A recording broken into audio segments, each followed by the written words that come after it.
Welcome to Colonize the Ocean podcast, where we discuss oceanic colonization, exploration, and education with your hosts, Adam Jewell and Brendon Traxler.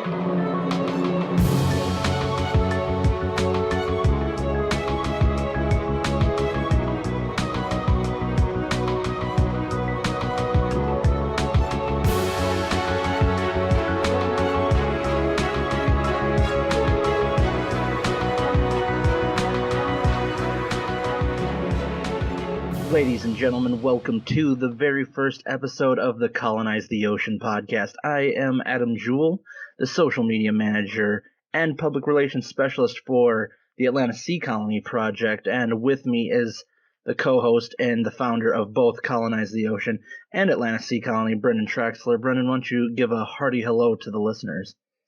Hello, listeners.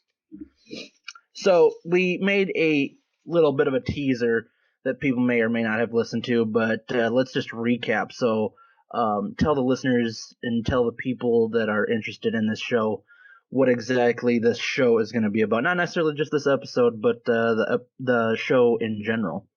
Sure. So we are discussing all things ocean colonization related, whether that be above the water, under the water, in the water, technology, habitat, seasteading, all things current, future, and past that have to deal with ocean colonization. And to kick it off, we're doing an episode. We're actually going to make this kind of like a two-parter. We're going to be talking about habitats that are in the water or underwater habitats, or however you want to phrase that. And today we're going to kind of talk about the history of the habitats that have been in the water. So first of all, I think, and you made a note, Brendon, in our show notes. Something I'm not used to is actually being prepared for a show. So I thank you for putting together these notes that we can talk about. And you made a note in here, a good book for doing some research on this outside of what you're listening to now is Living and Working in the Sea by Ian Koblik. I don't know how to pronounce that. Maybe you do. So that's kind of where we got some of the information from. That, and there's also just a great Wikipedia article. If you just look up underwater habitat, you'll find a lot of pictures and a lot of information about the same kind of stuff we're going to be talking to you guys about today. So before we get into the habitat part, Brendon, why don't you tell us about what an aquanaut is, because that's kind of important to the concept of living underwater.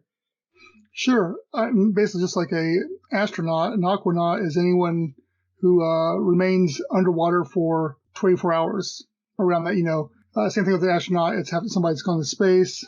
Aquanaut, somebody that's gone underwater, lived underwater for a period of time. And that we'll probably use that phrase here and there. So I just want to bring that up at the beginning here so everybody doesn't think it's something we made up or and just understands what it means. Yeah, absolutely. And it's important to make that distinction between just like a scuba diver. An aquanaut is someone, like you said, is living underwater for at least a period of 24 hours or longer. And we'll kind of get into that with some of the details. And it's not in your notes, so I'm going to throw a curveball at you, Brendon. But one thing I wanted to add to this is one of the things about living underwater, because we're going to be talking about it with a lot of these different habitats, is the depths of where they're at. So one of the interesting things about living underwater and one of the challenges is the pressure. So can you kind of give us like a brief explanation or overview of what can kind of happen with the body and why it's such a interesting topic for science and research? What can happen to us staying at certain depth? Sure. I mean, could be a lengthy discussion, but real quick, basically, for example, when you fly in an airplane, for those of you who have flown, your ears will pop. You'll feel the pressure difference as you reach a higher elevation. The same thing happens underwater. You may have felt it in the pool, and for divers, this is common. Anything past 10 meters, 33 feet around there is 1 atmosphere. And what happens at that point in time is you enter in a second atmosphere. Not only do you feel the physical pressure, but if you sit down for a scuba diver, for example, when you're coming up, you have to do decompression stops before you can come up, because if you come up too fast, the nitrogen that's in your blood isn't able to release fast enough and can cause what they call the bends. When you're staying underwater for long periods of time, that nitrogen builds up.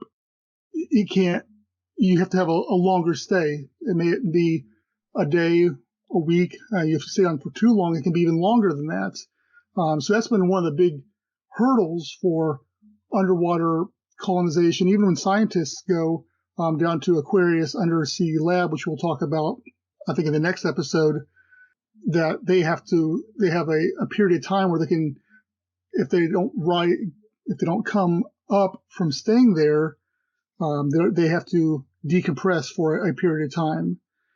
So as I was saying, it's one of the major hurdles to opening up this frontier to the common person, because if you want to go any deeper than 33 feet, 1 atmosphere, whatever you want to call it, it raises a whole new series of problems. And so that's one of the things we're trying to combat. And there are solutions to that, and there are answers on how to do that.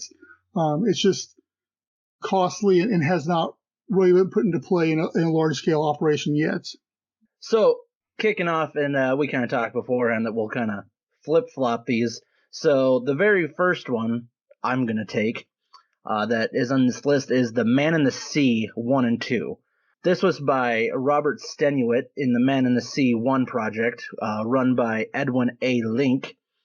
On September 6, 1962, he spent 24 hours and 15 minutes at a depth of 61 meters. Now, Brendon, you're a little bit smarter than I am. What's the equivalent of 61 meters in American? Well, I mean, a meter is 3.3 feet. So what's 3.3 times 61 would be, I don't know, you do the math. It's 180 feet. There you go. Okay, and like we just talked about, after 33 feet, it starts to become an issue. So right off the bat, a tremendous feat for being kind of one of the first habitats and first stays. And then June 1964, Stenuit and John Lindbergh spent 49 hours at a depth of 126 meters, which we just said, 61 meters, about 180 feet, over 180 feet. So then this other feet is just about 400 feet. And I'm hoping I did that right. Good. I hope I did that math good off my head. And then, moving on to Conshelf. You want to talk about Conshelf? Yeah, I'll preface that all these were, the ones we're talking about were almost all done by in the science community, the Navy, different organizations along those lines. They were never intended for the common man per se, but it was to, as we go down, these were all scientific explorations to see how it affected man living underwater. And then when we get into Conshelf, we're getting to Jacques Cousteau, which is a household name with underwater exploration. He had Conshelf 1, 2, and 3 throughout most of the 60s, and he had these built. The first one was in 62. It was right at 33 feet, and he stayed in that for 7 days. Conshelf 2 was in 63. This is the one that I think when people think of Conshelf, they really think about it. It was a starship-shaped building. It was pretty spacious for an underwater habitat. It actually had a garage where they had what was called the diving saucer, and it was its own personal submarine that they would go around in. And if you ever see pictures of it, it's one of the cooler looking habitats. Anyway, they stayed down there for 30 days on that one. So it was really a duration period that had been really not seen before at this point in time. They had another cabin that was down deeper where some other Cousteau, before the aquanaut term, they were called oceanauts or aquanauts. It's kind of shared, but Cousteau always referred to them oceanauts, I believe. And they stayed there at 100 feet for a while. Conshelf 3 came around in 65. So, Cousteau was busting his out like really quick. And that was where 6 divers stayed at 336 feet for 3 weeks. And that was the end of the Cousteau era of really the habitats. And I think that what most of us that are looking for this field, we all look back to Cousteau and what he did, even though there was as you said, some that had come before him and many that have come since, Cousteau was really that landmark on, hey, here's what you can do, here's what we have done, and really set the bar for what everybody else has been trying to do since then. And just a teaser, with this podcast, Cousteau will probably be brought up quite a bit, I believe. As you said, he's a pioneer in all things oceanic. And I did a little additional looking. The Conshelf project, and correct me if I'm wrong, Cousteau actually wanted to have a total of 5 habitats in his initial plans, but and ended up stopping at 3. Does that sound correct to you?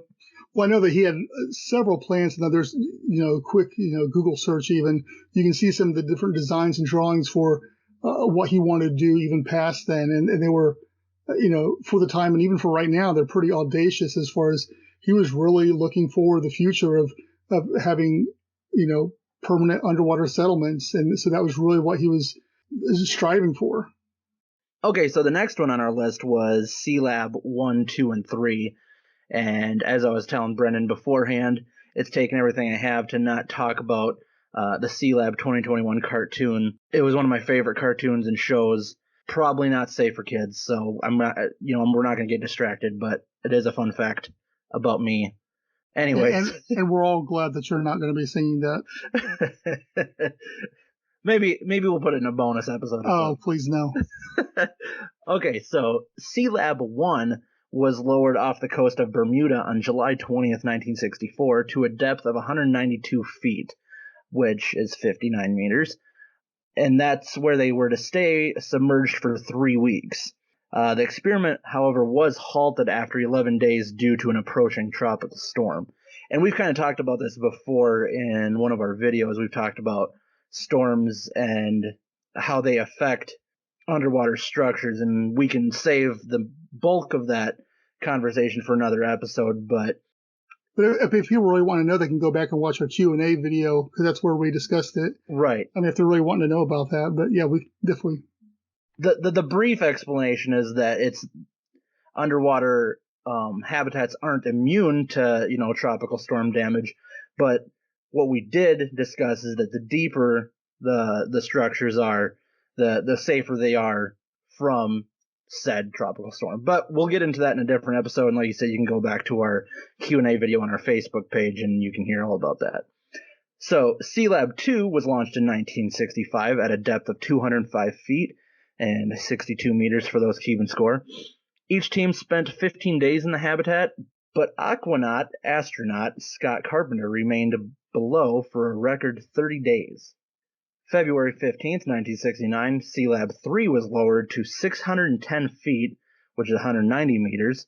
The habitat soon began to leak, and 4 divers were sent to repair it, but they were unsuccessful. And with this being in 1969, this is still, correct me if I'm wrong once again, this is still pretty early in the science community for underwater habitats. So I believe is the deepest depth we've talked about so far. So they had a kind of a learning curve to go through. Yeah, and I think it's interesting is with the 60s is we had the space race, and we also had this all of a sudden out of nowhere this resurgence of underwater habitats too. So not only were we reaching for the stars, but we're also reaching deep into the waters as well. And I think it's an interesting time that, as we see, even though there's more that have come after that, this was the glory days of underwater habitats, it seems, this 10-year period.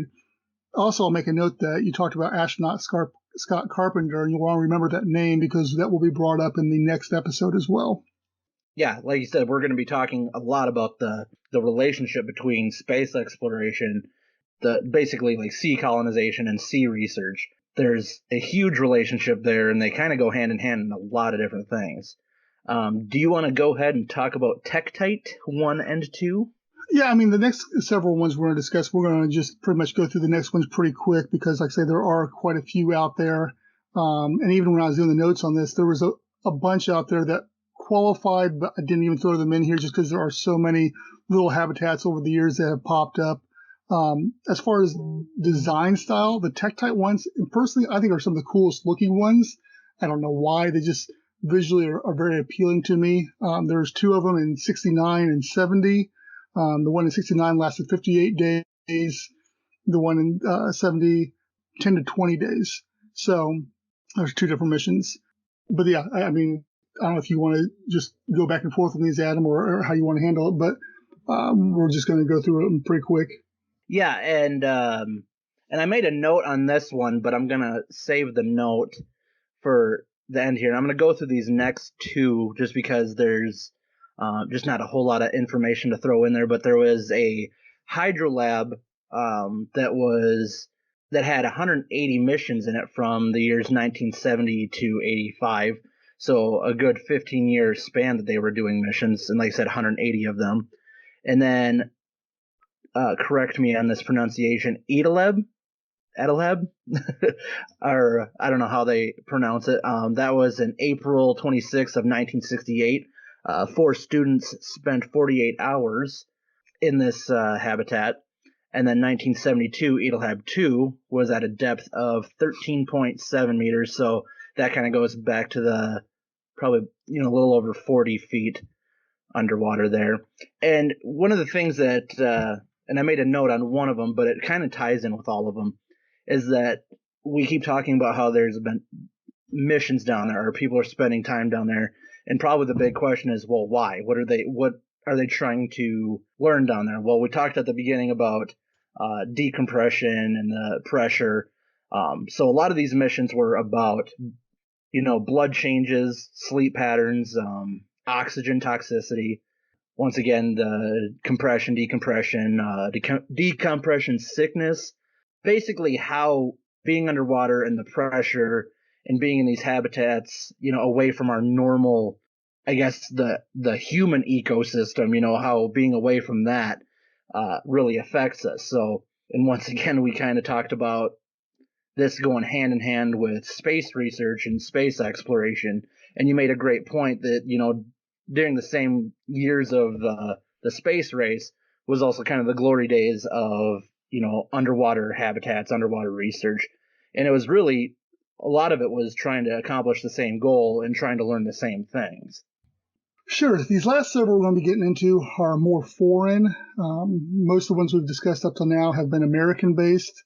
But Jacques Rougerie, I think is how you pronounce his name, he's a French, very wealthy Frenchman who's had he's an architect, but it's with a bit of a flair. So if you see any pictures of them, they're very futuristic looking. They're not your typical underwater habitat you've seen to this point. He's had several over the years, starting back in 77, going up through the early 80s. The first one, it was a mobile habitat.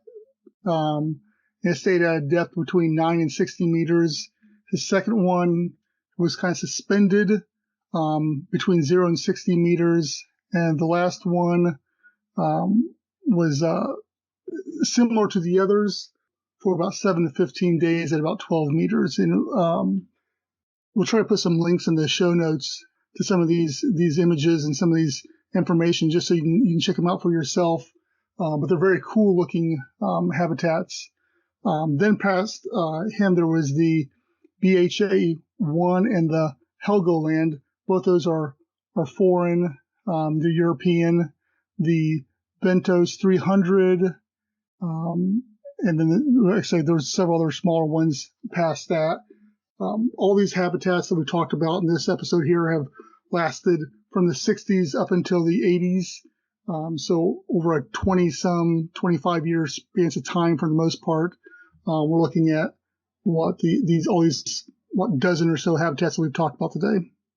Yeah, and kind of tack on to what you said. We encourage you guys to, we'll include a lot of this information in the show notes and include the links to it. With Jacques Rougerie, we wanted to make sure we're kind of dancing the line of wanting to be able to, tell you guys the names of the habitats without butchering them. So we do want you to check them out, but they do have names that we just don't want to insult the work by pronouncing it wrong. So we definitely want you to check out the different ones that he's got and, look at the pictures of those, because like you said, these were really kind of original looking, and it kind of took a spin off of a futuristic look. And to talk about the names, I mean, the first one, I believe they're pronounced the Galathea, the Aqua Boule, the Hippocamp. If I got the pronunciation anywhere near close. You're a lot braver than I am. I was not gonna try to tackle it, so that's why I was trying to So, I mean, kudos to you, because at least that does sound right, but I just don't want to make a fool of myself trying to say it. And you're probably right. I don't know about that, but anyway. So that's the episode 1 of this topic.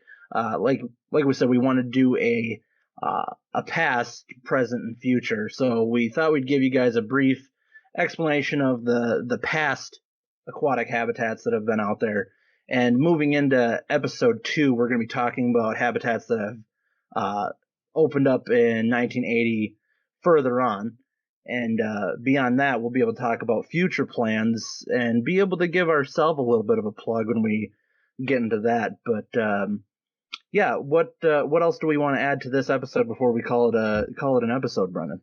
Well, I think that we're also looking at right now. We've got I don't want to give anything away, but we've got we're looking at having actual interviews with some people, and we're definitely going to have some people on that are going to be able to speak more to these topics, especially this one that will be able to quiz a little bit about their knowledge on there that maybe have some more years on us and experience than we do into these topics to give their own twist or their own insights into the past, the present, and the future of underwater habitats.